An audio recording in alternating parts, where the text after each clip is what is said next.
दिल्ली से बड़ी खबर है। बस्तर के नक्सल पीड़ितों ने राष्ट्रपति से मुलाकात की है। बस्तर के 70 लोगों ने राष्ट्रपति भवन में जाकर उनसे मुलाकात की। बस्तर में शांति और विकास के लिए इस दौरान अपील की गई है। राष्ट्रपति द्रौपदी मुर्मू ने शांति और विकास के लिए उन्हें आश्वस्त किया है।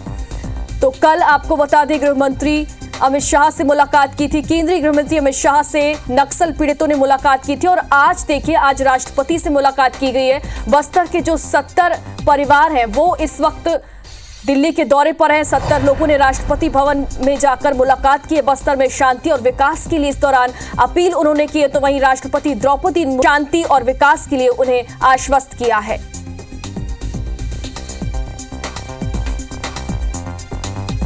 तो ज्यादा जानकारी के लिए हमारे सहयोगी स्टार हमारे साथ जुड़ गए। स्टार, कल केंद्रीय गृह मंत्री अमित शाह से मुलाकात की और अब राष्ट्रपति भवन में राष्ट्रपति से मुलाकात की है और बस्तर में शांति और विकास के लिए अपील भी की गई है। देखिए, जो बस्तर के नक्सल प्रभावित क्षेत्र के जो ग्रामीण हैं, पिछले एक हफ्ते से लगभग दिल्ली में है वो, और बेसिकली वो बस्तर में जो उनके साथ घटित हुआ नक्सल हिंसा में जो उनके साथ घटनाएं घटी है उसके बारे में वहां बताने के लिए पहुंचे हुए हैं। और जिस तरीके से पिछले 8 महीने में शायद सरकार नक्सल नीति पे काम कर रही है उसके बारे में वहां बता रहे हैं। सबसे पहले उनकी मुलाकात गृह मंत्री अमित शाह से हुई थी, उसके बाद जेएनयू कैंपस भी गए थे और आज राष्ट्रपति से उनकी मुलाकात हुई है। तो एक बड़ा मैसेज यहाँ पे स्पष्ट जा रहा है कि बस्तर जो कभी शांत हुआ करता था, पिछले कुछ समय में नक्सली हिंसा में काफी जला है और वहाँ के लोग काफी प्रभावित हुए हैं। और अभी वर्तमान परिस्थिति में जिस प्रकार से, चाहे वो नियत निर्णय नार योजना के तहत हो या फिर दूसरी योजनाओं के तहत जिस तरीके से विकास हो रहा है उसके बारे में वहां बताने के लिए पहुंचे हुए हैं और अपनी आप बीती भी बता रहे हैं कि पिछले कुछ समय में किस तरीके से बस्तर जो है अशांत हुआ था और शायद सरकार जिस तरीके से नक्सल नीति पे काम कर रही है उसके बारे में भी ये बस्तर के जो आदिवासी उन्होंने अपनी अनुभव साझा किए हैं। तो एक प्रकार से एक बड़ा मैसेज है, बस्तर से निकलकर वो जो दिल्ली पहुंचे हुए और वहां एक संदेश दे रहे हैं और इससे समझा जा सकता है कि आने वाले समय में नक्सल नीति पे और मजबूती से काम होगा और ताकि जो बस्तर के लोग हैं जो बता रहे हैं अपनी आप बीती और बस्तर की खूबसूरती और तमाम चीजों के बारे में, उस पर भी केंद्र सरकार ज्यादा तरीके से फोकस करेगी। बिल्कुल स्टार, ये भी जानना चाहेंगे कि राष्ट्रपति ने इस दौरान क्या कहा है, इनसे क्या बातचीत हुई?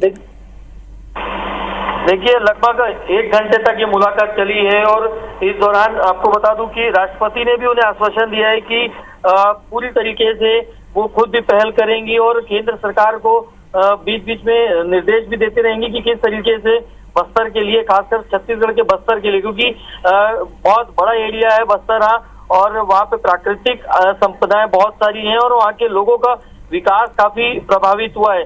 लेकिन जिस तरीके से पिछले कुछ समय में वहाँ पर काम किया गया है उससे साफ है कि केंद्र सरकार हो चाहे राज्य सरकार हो, वो क्षेत्र के विकास के लिए काम करना चाहती है। और राष्ट्रपति ने भी उनको अपनी तरफ से आश्वासन दिया है कि जब उन्हें जरूरत पड़ेगी राष्ट्रपति की, वो खुद स्वयं उनके साथ खड़ी रहेंगे और उनकी विकास के लिए, उनके योजनाओं के लिए वो क्षेत्र के लिए काम करने के लिए हमेशा तैयार रहेंगे। यहाँ क्योंकि आपको बता दूं कि राष्ट्रपति खुद उड़ीसा से आती है और बस्तर का एक बहुत बड़ा हिस्सा उड़ीसा से भी लगा हुआ है, तो वो अच्छी तरीके से जानते हैं कि वहाँ पर किस तरीके की आवश्यकताएं हैं, विकास का किस तरीके से अवरोध हुआ था बीच में।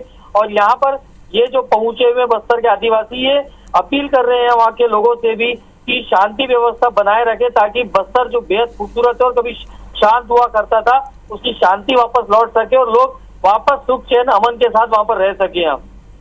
जी बिल्कुल स्टाल, कर केंद्रीय गृह मंत्री अमित शाह से इन्होंने मुलाकात की है और आज राष्ट्रपति द्रौपदी मुर्मू से नक्सल पीड़ितों ने मुलाकात की है। तो क्या लगता है, कुछ बड़ा फैसला नक्सल पीड़ितों के लिए इसके बाद देखने को मिलेगा? देखिए, लगातार गृह मंत्री अमित शाह की बात करें तो वो जब छत्तीसगढ़ आए थे तो यहाँ पर भी उन्होंने कानून व्यवस्था को लेकर तो बात की थी, लेकिन उसमें एक एजेंडा नक्सल नीति पर था। नक्सल नीति को भी लेकर लगातार केंद्र सरकार भी काफी गंभीर है, राज्य सरकार भी लगातार वहाँ पर अलग अलग योजनाओं के माध्यम से कैंप खोल रही है।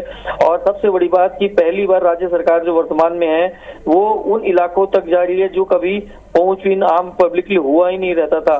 सिर्फ नक्सली, वहां पर नक्सलियों का हार्डकोर एरिया तक पुलिस पहुंच रही है।